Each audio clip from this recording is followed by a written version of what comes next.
Welcome to Underwire History. Emperor Xiaoming of Northern Wei, Emperor of Northern Wei, is poisoned by order of his mother, the regent Empress Dowager Hu, unfolded through interacting constraints rather than one isolated trigger. Decision-makers operated within institutional limits, and each response narrowed the next available option. The evidence points to compounding risk rather than a single dramatic cause. That causal chain becomes clearer when incentives, governance, and timing are read together. Escalating pressures reshaped what decision-makers could do next, because each institutional response changed the incentives facing the next actor. The poisoning of Emperor Xiaoming is a pivotal moment in Northern Wei history, one that stems from a delicate interplay between power dynamics and family ties. As regent, Empress Dowager Hu wielded significant authority over her son, the emperor. Her control was rooted in the complex web of familial relationships that often influenced imperial decision-making at the time. Her position also granted her control over key institutions, including the military and the administration of the empire's vast territories. With these levers of power at her disposal, Empress Dowager Hu was able to shape the landscape of imperial politics in subtle yet decisive ways. However, as tensions within the imperial household rose, so too did the risks associated with maintaining control. The escalating pressures of competing interests and rival factions created an environment ripe for instability and manipulation. In this charged atmosphere, Empress Dowager Hu found herself at a crossroads, forced to weigh the costs and benefits of her actions. Her decision to order the poisoning of Emperor Xiaoming was likely motivated by a desire to maintain her own grip on power and ensure the continued stability of the empire, but it would have far-reaching consequences that would reverberate throughout history. Consequences and response reshaped what decision-makers could do next, because each institutional response changed the incentives facing the next actor. Modern relevance reshaped what decision-makers could do next, because each institutional response changed the incentives facing the next actor. Empress Dowager Hu's control over the military and administration allowed her to shape imperial politics, but tensions within the household rose, creating an environment ripe for instability. The regent's actions were motivated by a desire to maintain power and stability, but her decision would have far-reaching consequences. As Empress Dowager Hu struggled to maintain control, she faced opposition from various factions vying for influence, including members of the imperial family and powerful eunuchs. These rival interests often found themselves at odds with each other, further exacerbating the pressure on Empress Dowager Hu to secure her position. One notable example of this struggle is the involvement of a powerful eunuch named Yu, who would later play a key role in the downfall of several emperors and courtiers. Yu's influence was likely felt during the reign of Emperor Xiaoming, as he sought to advance his own interests by manipulating events from behind the scenes. The poisoning of Emperor Xiaoming was a pivotal moment that marked a turning point in Northern Wei history, but it also highlighted the increasingly complex web of alliances and rivalries within the imperial household. As Empress Dowager Hu navigated this treacherous landscape, she faced mounting pressure to justify her actions and maintain control over the empire's institutions. The regent's decision-making was influenced by a combination of factors, including her own ambitions, family ties, and the need to appease various factions vying for power. Despite these challenges, Empress Dowager Hu remained a dominant force in imperial politics, using her influence to shape the course of events and secure the empire's future. The poisoning of Emperor Xiaoming sent shockwaves throughout the imperial court, with many officials and eunuchs scrambling to distance themselves from the scandal. As the investigation into the emperor's death gained momentum, Empress Dowager Hu faced increased scrutiny over her role in the affair. Yuan Yu's involvement in the poisoning was confirmed by several sources, including a personal letter written by one of his servants, which revealed that he had been secretly meeting with other high-ranking officials to discuss the plot. The revelation sparked widespread outrage and led to a major purge within the imperial household. The aftermath of Emperor Xiaoming's death saw a significant shift in power dynamics, with Empress Dowager Hu emerging as the de facto ruler of Northern Wei. However, her position was far from secure, as various factions continued to vie for influence, and several prominent courtiers began to plot against her.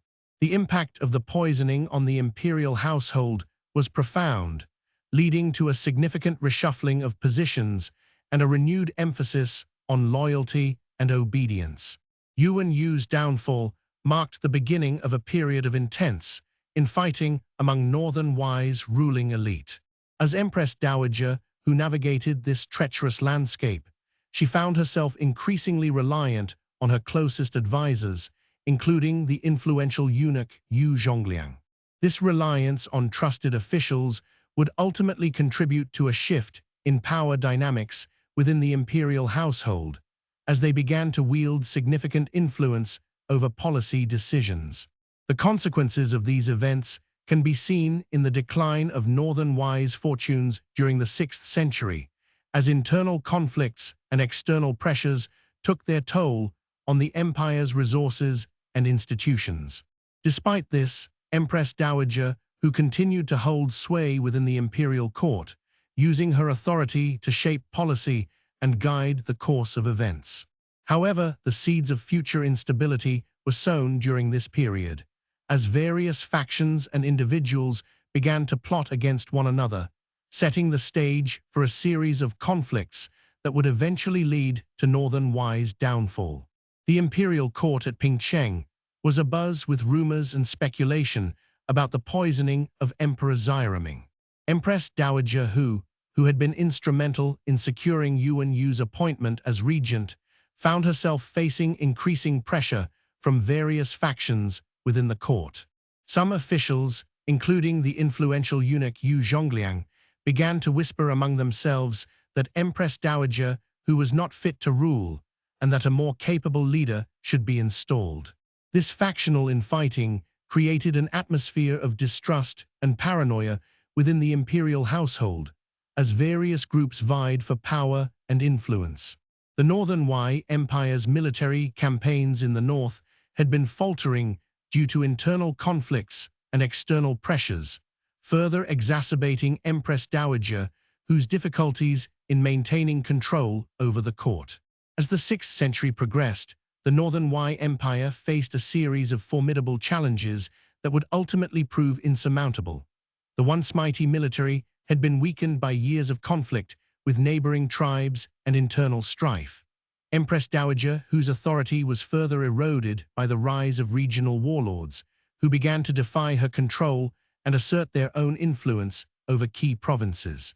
The emperor himself, Xiaoming, remained a distant figure, his mental health increasingly fragile after suffering a series of debilitating strokes. His inability to effectively govern or make decisions created an opportunity for Empress Dowager Hu's advisors to consolidate power in the background. Yu Zhongliang, in particular, had become a dominant force within the imperial court, using his influence over Emperor Xiaoming to further the interests of his own faction. His machinations would soon lead to a series of disastrous policies that would severely weaken the empire's economy and military.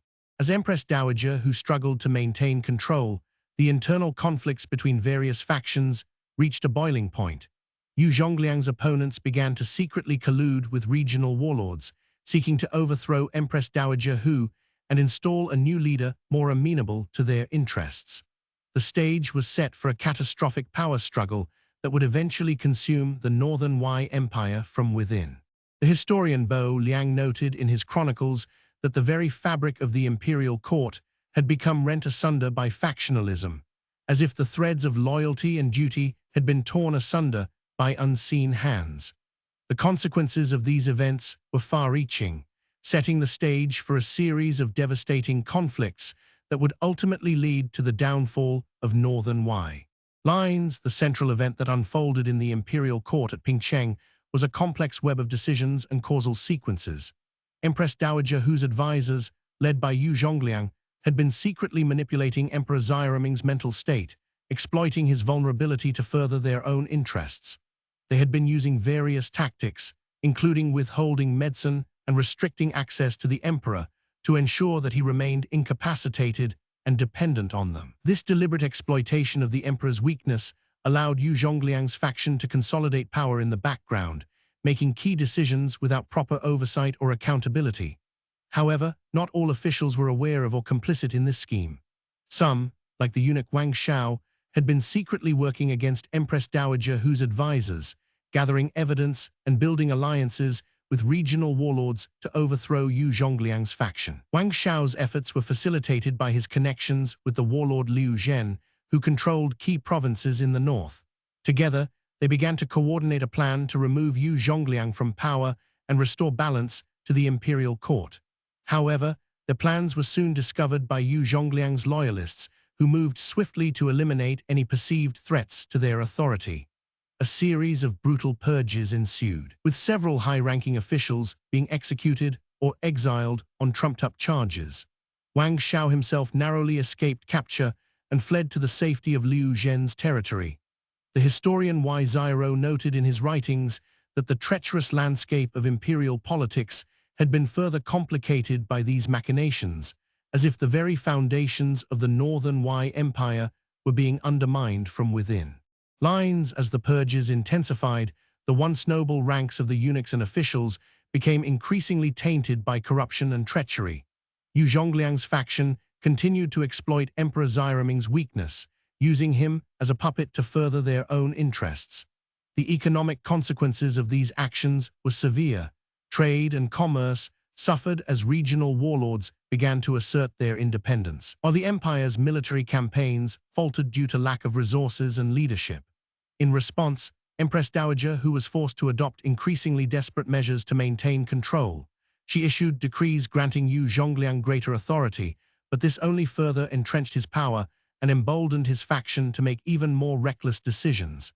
The regional warlords, sensing weakness in the imperial court, began to consolidate their own territories, leading to a fragmentation of power that would ultimately prove disastrous for the Northern Wei Empire. As historian Bo Liang noted, the very fabric of the empire had become threadbare, as if the stitches of loyalty and duty were being torn apart by unseen forces. The historian Y. Ziro documented that a series of catastrophic decisions, driven by factional interests rather than the greater good, had led to a catastrophic collapse of the Northern Wei's authority. The once great empire was now on the brink of dissolution, its people suffering under the weight of internal strife and external pressures. As the 6th century drew to a close, the stage was set for the final act in this tragic drama, the fall of the Northern Wei Empire. Thanks for listening to Underwire History. Look forward to seeing you next time.